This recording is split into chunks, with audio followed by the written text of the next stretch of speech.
Radio San Patricio presenta Cuestión de Quesos. Conduce la médica veterinaria Ana Niño. Cuestión de Quesos. Permitirme participar con todo gusto. Y bien, acá estamos. Vamos a ir transitando un poco este mundo quesero. Hace muchos años que vos te iniciaste. ¿Cómo llegaste a hacer estos quesos tan especiales? Hoy que sos el gran referente. Contanos un poco en breves minutos tu historia.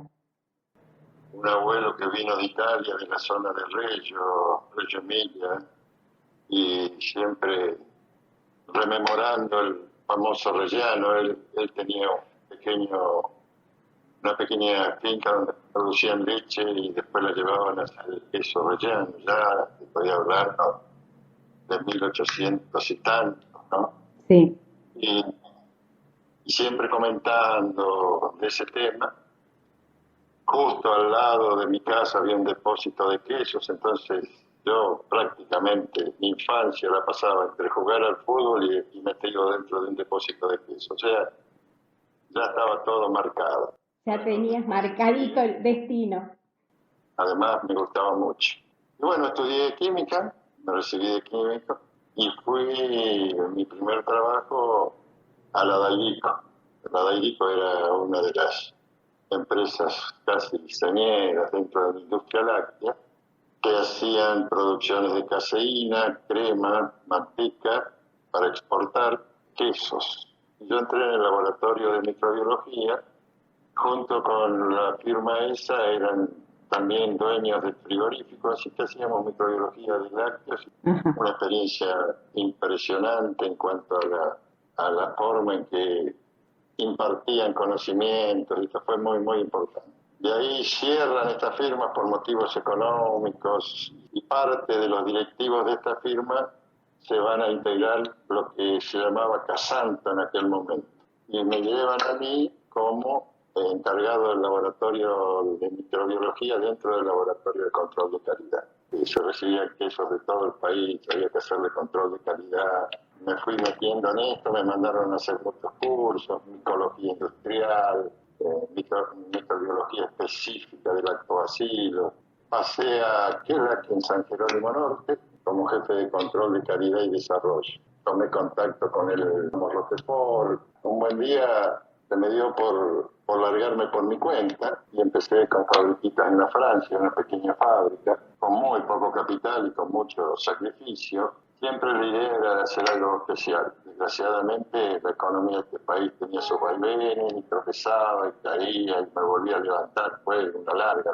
En un buen tiempo decidí ver en el mundo qué es lo que pasaba y fui a recorrer el mundo poco. Y ahí detecté que había pequeñas fábricas con alta especialización y grandes fábricas con mucha tecnología.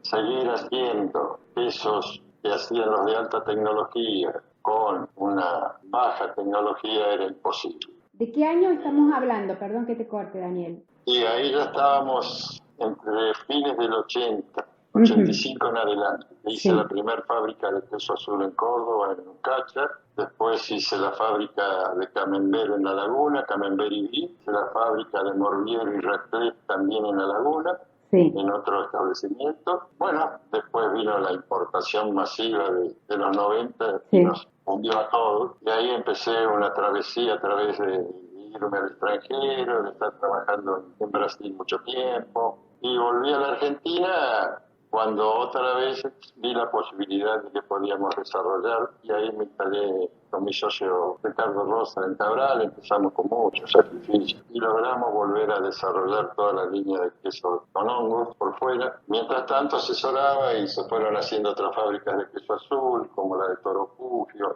la de Santa Fe, las otras fábricas de Santa Fe fui haciendo.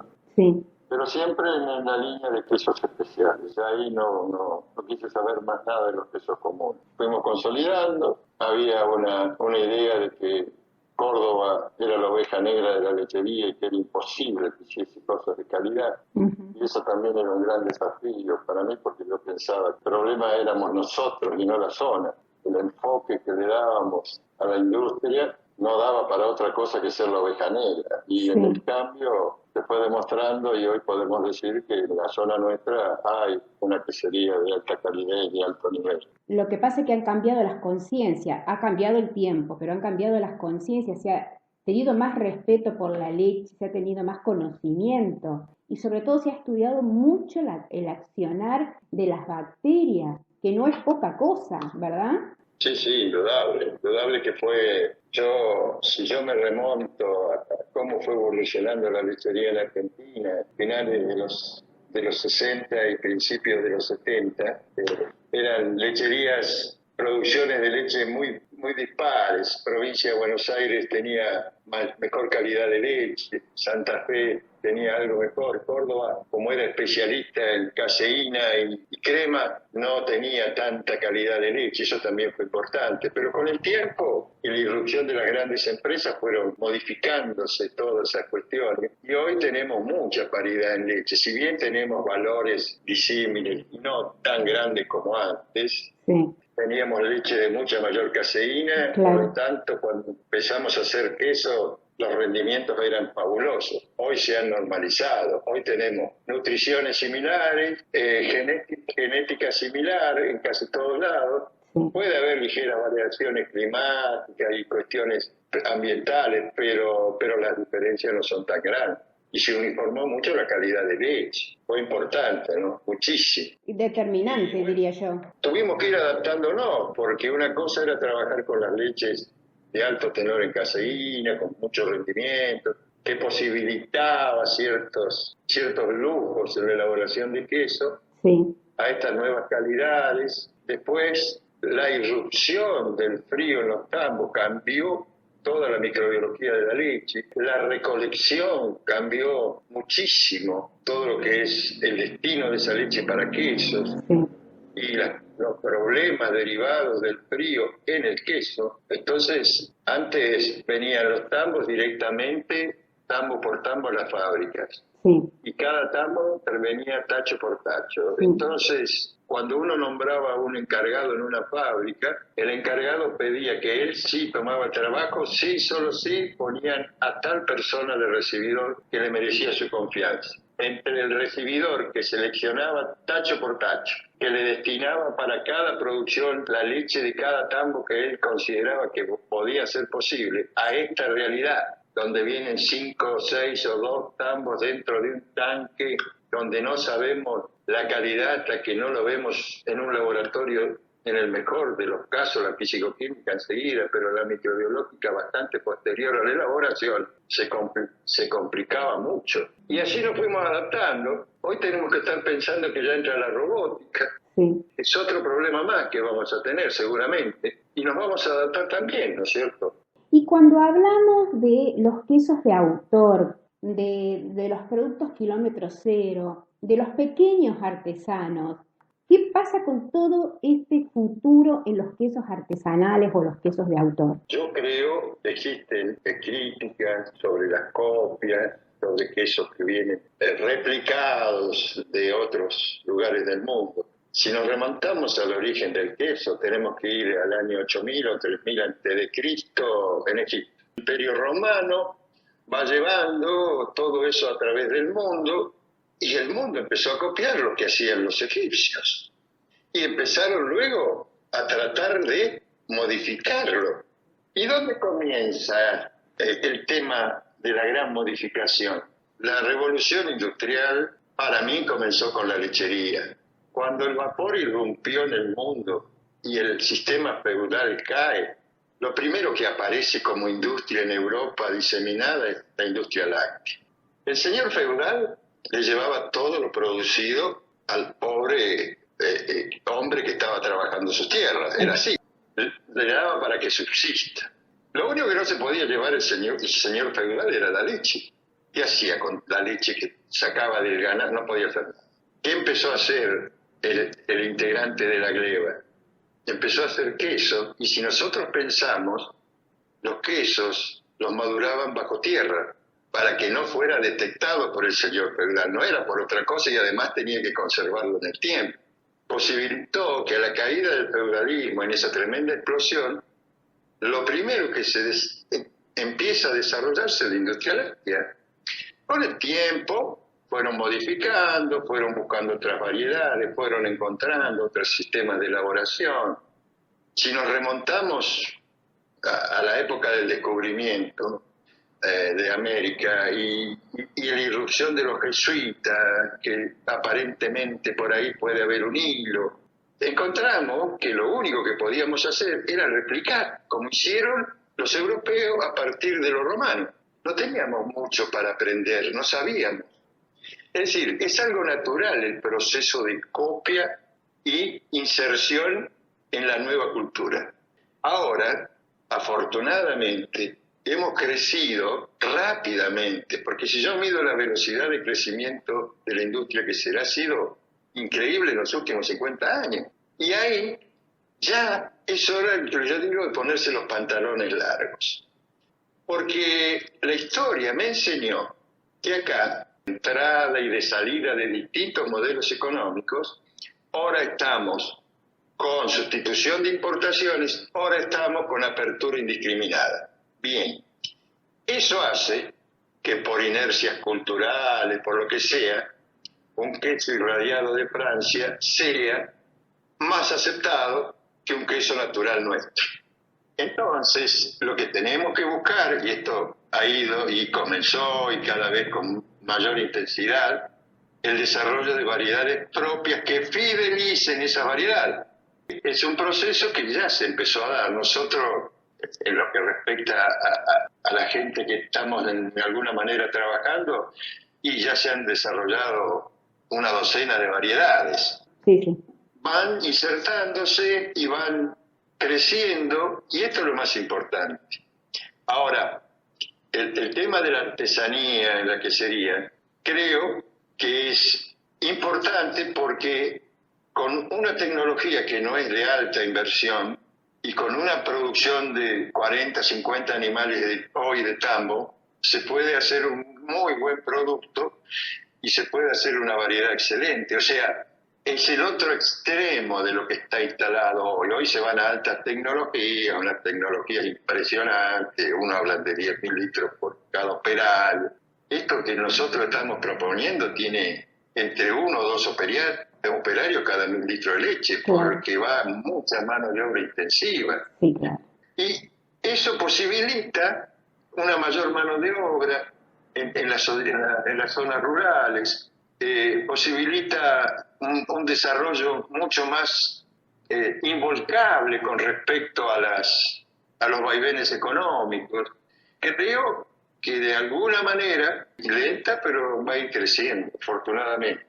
Y otra de las cosas, hay una irrupción de la juventud a este tipo de cuestiones. Yo tengo todas las semanas o meses 3, 4, 5 consultas, ¿no?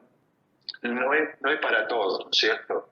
Yo creo que para esto no hace falta solamente la voluntad, sino hace falta una gran pasión y fundamentalmente una resiliencia total. Y no tenemos esas dos cosas, es muy difícil. Yo le tengo que agradecer a mis maestros, a don Gustavo Karlström, un hijo de suecos, que vino acá a la Argentina a sus padres, y él empezó la quesería muy, muy chico porque fallecieron sus padres. Y yo siempre digo, no tenía terminada la escuela primaria, pero fue mi maestro extraordinario. Y tuve un suizo como Juan Morgenthaler, que desarrolló una cantidad de quesos, también un perfeccionista. Ambos eran perfeccionistas casi en extremo. Hay mucha gente que no quiere vivir más en la ciudad, y eso también es otro granito de arena que suma a estos desarrollos, a estos nuevos emprendimientos que son un medio de vida muy importante para las regiones. Bueno, eso se está viendo y se está viendo casi, diría, a pasos acelerados, porque sí, cuando uno ve que, por ejemplo, entre censo y censo, la provincia de Córdoba creció 19%, sí, está bien, la Sierra, el Gran Córdoba, perfecto todo eso, pero un alto porcentaje vino al interior de Córdoba, ¿cierto? Sí. Para mí va a ser muy acelerado el proceso hacia adelante, Sí. porque las nuevas realidades van a forzar a que vengamos a una vida que se asemeje más a la década del 50, con muchos lujos de esta década que estamos viviendo en cuanto a tecnología, pero a un esquema de vida mucho más simple, mucho más natural y sano, ¿no? Sí, totalmente de acuerdo. Y allí van a estar los jóvenes tratando de desarrollar productos de altísima calidad. Y cuando hablamos de altísima calidad es porque ellos ya tienen incorporado que la calidad de la leche tiene que ser superlativa, que los trabajos tienen que ser de excelencia, que las buenas prácticas hay que aplicarlas, que hay que salir a vender, que hay que salir a contar las historias. Entiendo que sí, Ana, que va a ser así, que hacer mucho hincapié en la resiliencia, porque esto es muy duro. Yo cuando vienen a consultarme sobre esto, le digo, mira, yo te voy a aclarar una cosa, no conozco que cero que se precie de tal que al menos no se haya fundido una vez. Ah, sí, sí. ¿Ah? Sí, totalmente de acuerdo. Por eso hago hincapié en la resiliencia. Sí. ¿Por qué? Porque son golpes muy duros y a veces la sociedad moderna no nos prepara a los chicos para esos avatares. Claro, para las frustraciones. Exactamente, no soportan las frustraciones. Y en esto, Sí. de un lado tenés el éxito y del otro lado tenés la frustración y te van a acompañar siempre. Sí. Y yo creo que la mejor maestra para mí, cuando me dice, ¿dónde estudiaste? Y en la Universidad del Fracaso, porque fracasé y me golpeé tantas veces. Sí. Y no sé si se llama fracaso, se llama aprendizaje. Cuando vos tenés una idea de eso y lo visualizás y lo tenés y te pones todo tu empeño y no hay, y buscas y das vuelta y para acá y para allá. Y en todo ese camino son golpes y golpes que si no tenés en claro que tenés que pasar por ese terreno, porque si te pintan un lecho de rosas y al primer fracaso tira todo, ¿eh? Sí. Clarísimo como lo estás contando. Daniel, háblame de tu empresa. Mira, nosotros estamos en la línea de quesos madurados con hongo por fuera exterior y empezamos con Camembert y Brie y ya fuimos desarrollando el blanco danés en memoria de mi maestro que siempre me decía que había un queso en Dinamarca que era así y cuando él falleció digo yo voy a desarrollar el queso que él me hablaba todos los días y desarrollé el blanco danés, el blanco de Cabral, el capricho. Bueno, y tenemos varios desarrollos ahí esperando, porque en esto también vos tenés que ir reemplazando las variedades tradicionales por variedades nuevas para ir completando tu volumen de manera tal que vos puedas en determinado momento achicar al máximo las tradicionales y tener una cantidad de desarrollos que justifiquen tu estructura. Cada 2 o 3 años hay que largar un modelo nuevo y cuidar a lo que tenemos. ¿El público cómo responde? Pero hay un camino que se inicia en el sector gourmet.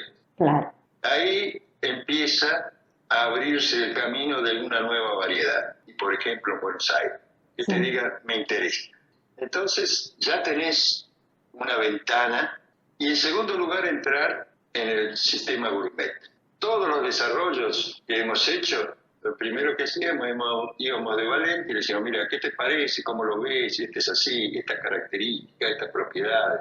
Y decía, me interesa. Yo sabía que ya teníamos una posibilidad, porque iba a un sector que demandaba calidad y algo especial. Si entraba en ese sector y empezaba a rotar, las posibilidades eran grandes. Y de ahí había que ir al sistema gourmet.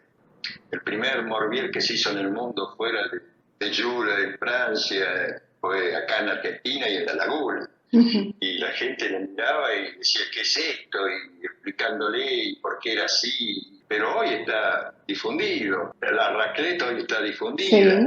Sobre esas bases y sobre modificaciones desarrollamos el Huellas, se instaló, iba creciendo y creciendo. Y después se empezó a trabajar sobre variedades dentro de la línea de semiduros, como está creciendo el Dos Leches, que es un queso de cabra y vaca, como está creciendo la mozzarella de cabra. Se va abriendo otras variedades completamente distintas que no hay en el mercado ni afuera ni adentro, con buenos resultados.